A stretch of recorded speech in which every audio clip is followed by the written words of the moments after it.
Hello you lovely boaty lot, we are Chris and Bex, we are the Nomadic Crowbot, and this is our first narrowboat home, the Whistling Wombat. And yeah, it has been no end of disasters, yet some would say not quite the narrowboat experience that we dreamt of. After months of searching for the right narrowboat and doing loads and loads of research on what to look out for, we ended up getting a dud. So for the last 4 years we've been de-dudding it in the hope of making this our dream home.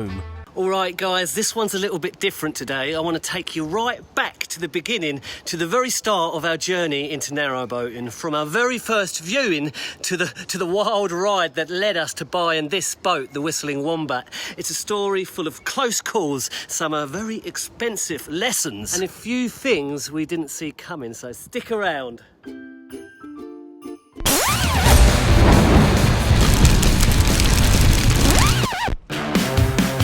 So before we even stepped on a boat, we'd already done a ton of homework. Becca, who I've got to give most of the credit to here, did most of the digging. She scored the internet for everything we needed to know about buying a narrowboat. Forums, YouTube, blogs, you name it. We spent about 6 months viewing narrowboats nearly every weekend, and if you scroll all the way back to our earliest vlogs, you can actually see some of those viewings, even though they're a bit embarrassing.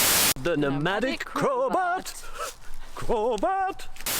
Now, out of all the boats we saw, there were about 3 that we almost purchased, and each one of those had a lesson waiting for us. So the first one we nearly purchased came about 12 boats deep into our narrowboaty search. Now, the seller wanted close to £40,000, which was over our £30,000 budget.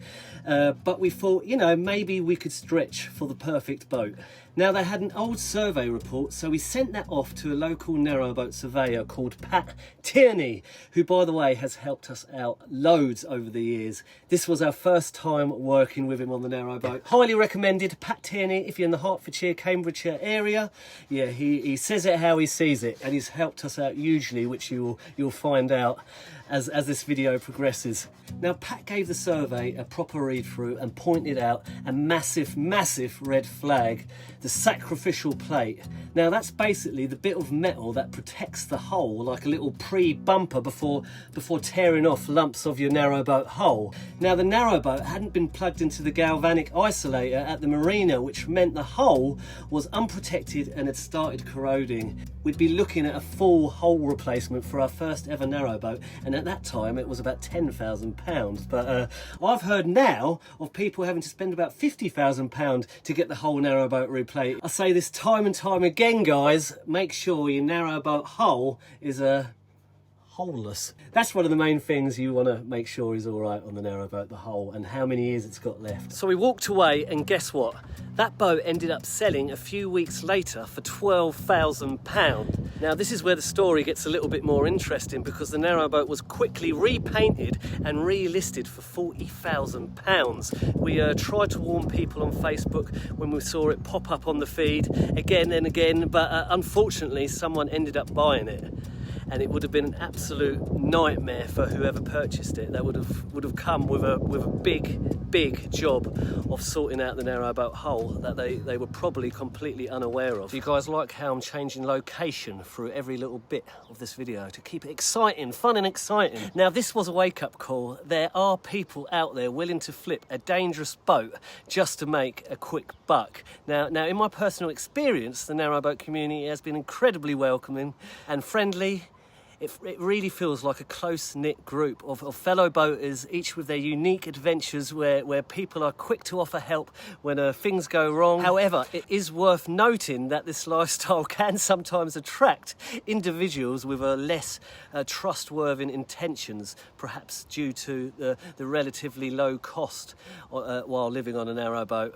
While most people are genuinely kind and amazing, it's important to remain cautious and aware of your surroundings, guys. guys. So before we come to narrowboat number 2 that we nearly purchased, I just want to clarify one thing. I don't want to scare anyone off that wants to get into the narrowboat life. This video is just out there to try and sort of give you guys a tiny little bit of guidance from that tiny little bit of knowledge that we know on narrowboating, because when we have been out on the narrowboat, the Whistling Wombat, the narrowboat life cruising is absolutely amazing. The problem was, obviously for us, the big part of our journey has been a huge DIY project that most of you know, but if you do not know, you'll find out a little bit later in this episode. Today I'm sharing something with you guys that I'm genuinely impressed with. The Jackery Explorer 3000 version 2. Now this is Jackery's most powerful and compact power station to date, and it's finally available here in the UK. Now, we've been putting it to work on the narrowboat, and I've got to say it's handled everything we've thrown at it, from daily power needs to heavy duty tools. So if you live off grid or on a marina and want a serious backup option, stick around. So let me start with how we're actually using it. On the boat, it's been a total game changer. I use it regularly for my Crazy Bird e-bicycle, which pulls a really decent load, but the Jackery handles it effortlessly. So you guys might have noticed when we cruise around on those very rare occasions, we like to put our little 360 video camera on the front there. Now the problem is the battery on this runs out in about an hour. So what I've been doing is plugging an external lead, extension lead into it. We pop that in there. And then down here, as you can see, a little bit messy, sorry guys, we keep the Jackery. I plug him in there, and now that will keep running all day long as your SD card is big enough. So, I mean, if you had like a 3000 terabyte SD card, it would probably last a week without even going off, using up that sort of power. But quite often when we're driving around, the battery goes after an hour on the little 360, and we're constantly going up, turning it on and off. Like this, it's absolutely perfect. You can just plug it in and you can forget about it for a little bit. Even when I hooked it up to the celebrity that is the Titan wet vacuum,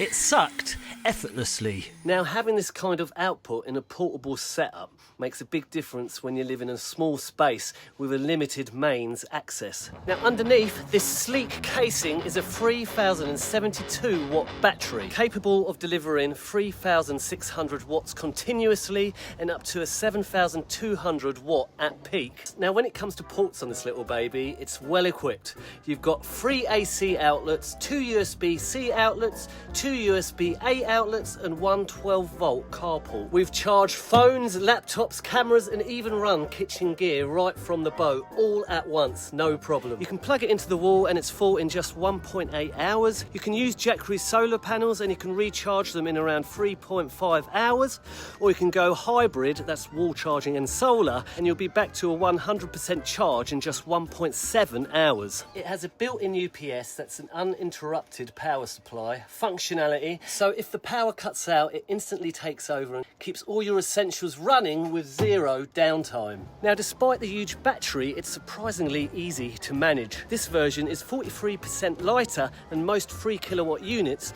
which is great for narrowboat life or taking it off the boat and for mobile use. Now, you also get full smart control through the Jackery app via the Wi-Fi or Bluetooth, monitor the usage, solar input, power levels, and even your carbon offset. Plus the scheduled charging feature, which is great if you're in a variable tariff. You can set it to charge during off-peak hours to save money. So to sum it up, guys, the Jackery Explorer 3000 version 2 is powerful, compact, and incredibly versatile. Whether you're cruising on the boat, charging gear, or power tools, it's become a reliable part of our everyday setup.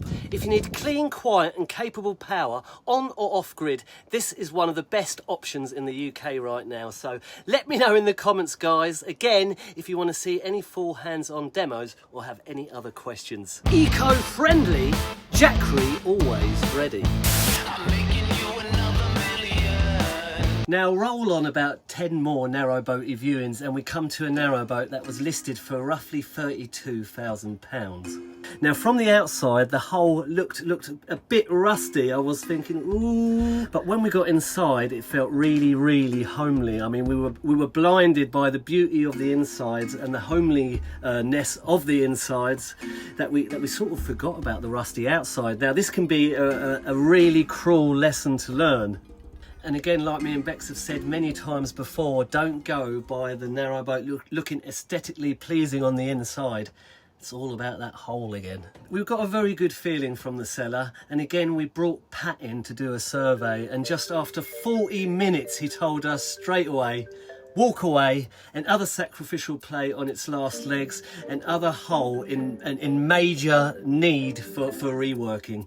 But Pat didn't just come along to give us bad news on that day. He actually took us along to view another narrowboat.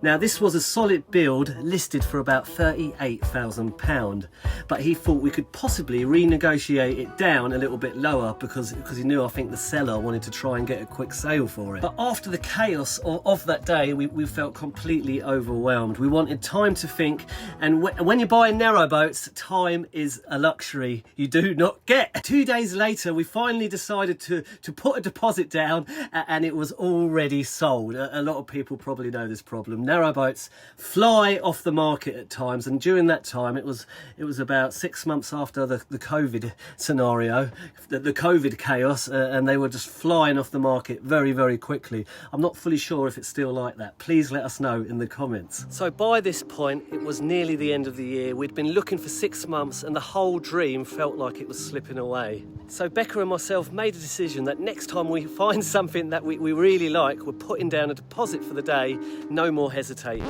And that is when we found the Whistling Wombat, guys. It was listed on Facebook for about £39,000. It looked beautiful, loads of hatches, a great length for cruising most of the canals, and a well-maintained interior. We told the seller we wanted it, but we asked about getting a survey, and he said he'd just had one done and offered to put us in touch with the surveyor. Now we spoke to the surveyor for about 2 hours, and he really seemed to know his stuff about the narrowboat, the Whistling Wombat. He said the boat was in great shape, especially the hull, which obviously was our biggest concern. Now this was during COVID, guys, so surveyors were very hard to find and very expensive. After talking it through, we made a very risky call, and one that cost us both. We'd skip the new survey, and if anything wrong, we'd just take it on the chin and fix it. You know, we wanted to take full responsibility for this. The plan was, worst case, 6 months of work and we'd be cruising by the summer. Now, looking back, there were quite a few red flags with this seller. In my opinion, Becca's got a different interpretation of the events, but I, now looking back, feel I spotted quite a few red flags. All I can say is approach every seller with caution and always get a survey done. Even if everything seems perfectly fine, get a survey, guys. Get a survey. I keep saying this in every other episode now. Get a survey. Anyone would think I'm just getting really agitated not being able to move around. Now, about 6 days into the purchase of the narrowboat, Becca noticed some water down in the bilges, which honestly we hadn't even thought of checking. It was one of the only things that had gone completely over our heads. What happened? Explain. So yesterday, much like the rest of the week, whenever I've got a bit of free time, I'm just rooting around looking at what's here and what's there, and I was inside one of the cupboards in the back bedroom, and I happened to notice an area of the floorboard that was cut away so you could see into the cabin bilge, and lo and behold there was some water in it. I didn't want to panic Chris too much. How much water? There's maybe like an inch or something like that. Going from one side of the boat possibly to the other side.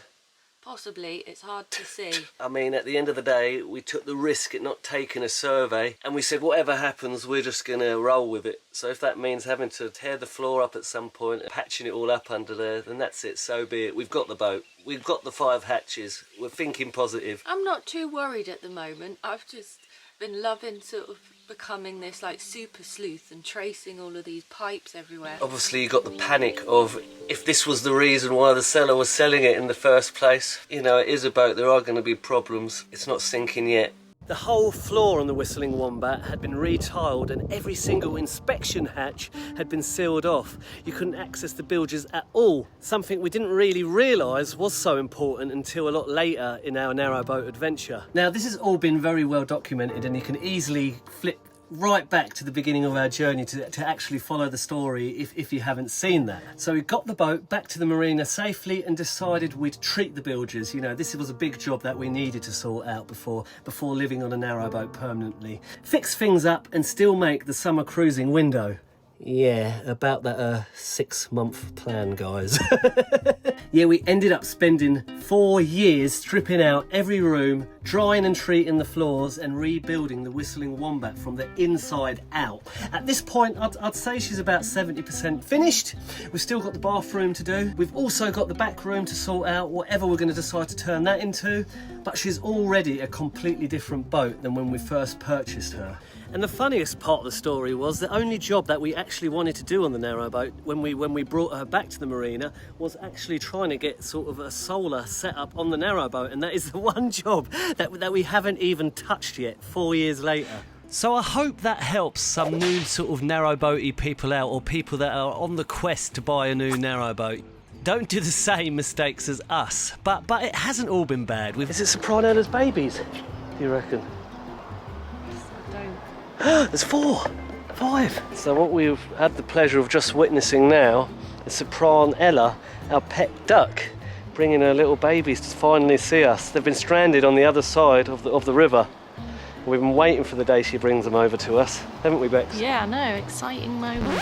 Bex is actually saying she reckons Sopranella's babies probably didn't make it through. I saw her one day and then never again with them, so I think it's likely that they got picked off. You know? Yeah, she's not the most responsible duck, is she? But I like to think and capture the moment that this could be her babies brought to the narrowboat, because they would probably be about this size, wouldn't they? Hello. I'll tell you what, they're not nervous. Yeah. We like to make up these nice scenarios. Who knows, maybe they are her babies. No sight of her.